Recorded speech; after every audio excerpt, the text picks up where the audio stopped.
igikombe kirajya he, cyajya kwa APR cyangwa kwa Rayon Sports kubera ko arizo farashi n'ubundi zikomeye muri umupira w'amaguru wo mu Rwanda. Ubwo rero kuwa gatandatu nabwo ikipe ya Rayon Sports nayo yari yatetse ibintu byayo neza.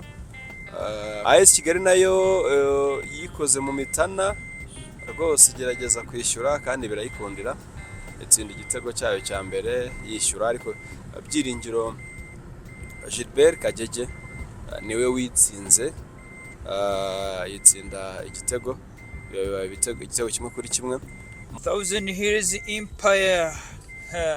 Thousand Hills Empire. Thousand Hills Empire bifurije icyumweru cyiza. Turi kuwa kabiri tariki zinga Erive. Amatariki senda cyayibuka ariko ubanza ari 18 kubera ko uzana mitabyibukira se. Uyu munsi hari UEFA Champions League. Yego. Ku mugoroba. Kandi neje irahari.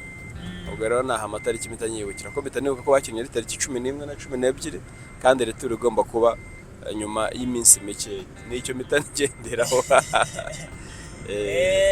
Akenshi na kenshi ko birabiterwa n'iki kugira umuntu yibagirwa itariki.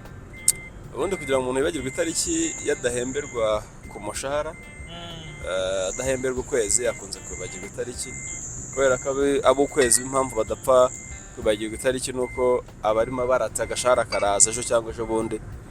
Ubwo rero bikunze gutuma rwose adakunze kwibagirwa itariki kugira ngo ategereze ababara iminsi ayibarira ku ntoki abari igihe umushahara uzapfira. Ngira ngo shampiyona zirakomeje, ariko tutarajya ku mikino mishyashya irimo iraba, watugezaho resulta zo muri weekend yashize. Tunihanganisha twisegura ku bakunzi bacu, ntago twabashije kubaha resulta, ariko twarabiberetse by the way. Twarabiberetse, twabahaye ama highlights uko match zagenze. Gusa ntago twabasha nyine kubabwira uko resulta zagenze muri video nk'ingi. Hari n'abo bashaka kutureba reka tureba amasura yacu. Uko byagenze rero, ikipe ya APR ubwo ndavuga ku cyumweru yihereranaga ikipe ya AS Kigali yitsinda ibitego 2-1. Yari match irimo ibirungo byose, kubera ko ikipe ya APR yabangitse igitego cya mbere cy'umwataka wabo mushyashya Watara. APR rwose yakoze akantu muri Mercato, kubera ko niba uguze umwataka agatangira gutsinda biba bigaragaza ko waguze umwataka mwiza, kandi si nibyo na Denis Omedinho nawe amaze gutsinda ibitego hafi 2 muri shampiyona, ndetse n'igitego kimwe, ndavuga ibitego biratsinze Kiyovu, ndetse n'igitego kimwe yatsinze mu gikombe cy'amahoro, byose hamwe bikaba ibitego 3 niba ntibeshye. Ubwo bigaragaza rero ko APR yatetse ibintu byiza rwose muri minsi, muri returu, yongeramo ziriya ntware 3, ndavuga Kibanuka, ndavuga Denis Omedi, ndavuga Watara. Watara yatsindaga igitego cya mbere, igice cya mbere cyarangiye ari ubusa ku busa. Mu gice cya kabiri mu minota rwose satira, Watara atsinda igitego cyiza cy'umutwe ku kantu keza bakoze mu gupasanya corner. Igitego cyiza cyane cy'umutwe Watara bagishyizemo. AS Kigali nayo yikoze mu mitana rwose igerageza kwishyura kandi birayikundira, itsinda igitego cyayo cya mbere yishyura, ariko Byiringiro Gilbert Kagege niwe witsinze, yitsinda igitego kimwe kuri kimwe mu minota 94 rwose. Iminota yarangiye APR yakoze agashya ubwo Mamadusi yatsindaga igitego. Yari amaze iminsi atitwara neza adatsinda. Mamadusi yatsinda igitego cye cya kabiri cyari cyiza cyane. Abafana ba APR bajya mu bicu, bari batangiye kumanuka ubabareyo, dore ko ariho yamvugo yaturutse, ariko ntibatinze kugera hanze ya stade bumva ngo ikipe ya APR ibonye igitego cy'insizi cya kabiri. Yari amanota 3 rero yarakenewe, ku buryo kapitene Claude bamwe bita Gatiritiri, ariko neke atajya kunda. Claude rwose yahise yiziza abafana ba APR ko aya manota bari bayakeneye cyane, ariko si no kuyakenera cyane. Yari amanota afite icyo asobanuye, kubera ko Mukeba Rayon Sports yari yatsinze itsinda ibitego 2-1 kuri Kiyovu. Nayo ni match turaza kugarukaho muri rusange, ni resulta nayo yari iryoshye. Ariko iyi match ya APR yabaye match nziza cyane ko byatumye diferanse iguma ari amanota n'ubundi 3 still, cyahindutse ku rutonde rw'agateganyo n'ubundi yagumye ari 3. Ubwo rero APR ifata n'ubundi umwanya wa kabiri, ariko nanone ngo nta gitutu cya Rayon Sport bafite nk'uko kapitene Claude yabitangaje, yavuze ko ngo bizeye gutsinda ikipe ya gutwara igikombe. Ikipe ya Rayon Sport ngo ntabwo ibateje igitutu. Urumva rero umuntu ashobora kuvuga ibye n'undi akavuga ibye, ubwo tuzategereza nyine ikibuga nicyo kizatubwira uko ibintu bimeze, nicyo kizaduha resultat yuko bizagenda. Igikombe kirajya he? Kirajya kwa APR cyangwa kwa Rayon Sport, kubera ko arizo farashi n'ubundi zikomeye muri umupira w'amaguru mu Rwanda. Ubwo rero kuwa gatandatu nabwo ikipe ya Rayon Sport nayo yari yatetse ibintu byayo neza, kubera ko yari yatsinze ikipe ya Kiyovu Sport ibitego 2-1, aho ikipe ya Rayon Sport twagejejeho kubabwiraho muri make mu updates, tubabwira uko byagenze. Fanganya yatsinze igitego cyishyurwa na Musengo, umukinnyi wa Kiyovu Sport w'umukongomani, umuwinga w'umuhanga rwose, winga w'amashacari. Bamwe bavuga bati ni abakinnyi batanga icyizere b'abahanga. Igitego kiba 1-1. Igitego cya kabiri rero cyaje gutsindwa na Iragwa Haji utaheruka gutsinda Shusho w'Abareyo, abatsinze igitego cya kabiri.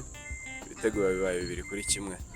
Byari ibyishimo, byari byiza cyane kuri uwo munsi, kubera ko aba Rayon Sport nabo bahise bajya mu bicoro kuko bati ubwo dukoze ibyacu reka dutegereze mu kibe byazakora ku munsi wo ku cyumweru. Ariko ayo makipe yose abiri akomeye mu Rwanda yaratsinze, niyo nkuru yari ihari. Izindi updates zihari, ubu ngubu igikombe cy'amahoro kirimo, turaza kubabwira ko match iraza kurangira mu kanya, ariko igice cya mbere cyari kirangiye. Rayon Sport iri gukina n'ikipe ya Rutsiro kari kanyisobye. Ubwo rero icyo twababwira ku marezita yarangiye, Rayon Sport na Rutsiro turaza kwivugaho mu buryo bwimbitse. Ikipe ya Mukura yasezereye Intare kuri aggregate ibitego 2-0 mu mikino yombi. Ikipe ya Gasogi yanganyije na Muhanga, ariko n'ubundi Gasogi isezerera Muhanga kuri aggregate ya 3-1. Bari batsindanye 2-0. Gasogi yaratsinze Muhanga 2-0 muri match. Ubwo amakipe yakomeje asezerera, ariko n'indi mikino y'igikombe cy'amahoro nayo turayitegereje ku munsi w'ejo. Ni imikino iri kuba hagati mu cyumweru, muri weekend hagakina shampiyona. Nibyo twaba tubabwiye. Gusa mu makuru ari gucaracara, twababwira ko Olivier Juru aha ari gukina muri Amerika yibwe. Abajura bamuteye bamwiba ibikoresho mu nzu bifite agaciro k'500 by'amadolari. Olivier Juru ni umufaransa wagize kariyeri nziza cyane, ariko azwi cyane mu ikipe ya Arsenal, nubwo yahavuye ajya no mu yandi makipe atandukanye harimo na Mirase, ariko azwi cyane mu ikipe ya Arsenal, niho yabashije kugirira izina rikomeye cyane. Yibwe rero bamwiba agaciro ibyari biri mu nzu, imikufi. Hariya ntago babika amafaranga mu mazu, by the way. Akenshi biba inzu z'abasitari, kubera ko bazi ko barasangamo ibintu by'agaciro, zahabu n'ibindi bintu by'agaciro biba birimo. Nibyo baba batekereza no muri ko bashobora kuza bakiba. Ntago baba bavuga ko bakwiba amafaranga ko ntayaba hari. Amafaranga baba bafite mu mabanki, mu makonti, ku matelefone, ku ma app n'ibindi, usanga nta mafaranga bafite no ku makarita yo guhaha. Ngo yihangane Olivier Juru, ariko tutaragenda kure cyane, ndashakaga ubacire nko ku mayange uko umukino waherutse wa Rayon Sport na Rutsiro wagenze. Umukino wa Rayon Sport na Rutsiro, Rayon Sport yari yatsinze Rutsiro ibitego 2-1. Ntabwo byari byoroshye kwikura ku kibuga cy'Urubavu, ariko Rayon Sport rwose yahikuye nk'igitwari. Itsinda ibitego 2-1, nabwo Shusho w'Abareyo Fanganya yari yatsinze. Ubwo ikiri bube uyu munsi, bivuze ko igitego cyo hanze kiracyakora mu gikombe cy'amahoro. Bivuze ko Rayon Sport ndetse na Rutsiro itsinze Rayon Sport ibitego 2-1, bajya muri mapenalty. Rutsiro itsinze 2-0, urumva no gusezererwa. Rutsiro bibaye 3-2, Rutsiro yasezera Rayon Sport. Ubwo Rayon Sport ntigomba gukora ikosa muri iyi match kugira ngo ko n'igikombe cy'amahoro na kiragikene, ntirizera igikombe cya shampiyona 100% ku buryo yakora ikosa ryo kurekura ku gikombe cy'amahoro. Nta nubwo yemerewe gukora ikosa iryo ryose rekura. Igomba guhatana igahangana mu bikombe byombi kugira ngo irebe ivuge iti wenda nitubura iki ngiki tubone iki ngiki, kubera ko nibyo bikombe bitanga ubushobozi bwo gusohokera u Rwanda mu mikino nyafurika. Ubwo rero Rayon Sport igomba kwitwara neza kugira ngo byose ibigendemo byombi, bitazaba bya bibiri twumvaga Etihad avuga ku ngoma ye, nubwo ngo yabitwaraga n'ikipe y'abadamu y'abari n'abategarugori, ariko bibi ibikombe bibiri cyangwa itware kimwe wenda cyanze. Nibyo byiza rero kugira ngo izabashe gusohoka tuzongera gusigara mu rugo. Tuzi ko amakipe yasohotse muri uyu mwaka w'imikino nyafurika yabonye tike, ni ikipe ya Polisi yari yatwaye igikombe cy'amahoro, ndetse n'ikipe ya APR yari yatwaye igikombe cya shampiyona. Nizo zonyine ko ari ebyiri zasohokeye u Rwanda mu mikino nyafurika. Byaba rero ari akaga ikipe ya Rayon Sports y'ubukombe yari yabashije kugera kure muri irushanwa ikajya mu matsinda ikanayarenga, itongeye gusohoka, yabaye umwaka wa kabiri idasohoka, byaba bibabaje kuri ingoma nshya ya Muvunyi ndetse n'abo bakorana, byaba biteye agahinda badasohotse. Nibyo rero twavuga mu Rwanda, ubwo turaza kuba updates yuko match iraza kurangira.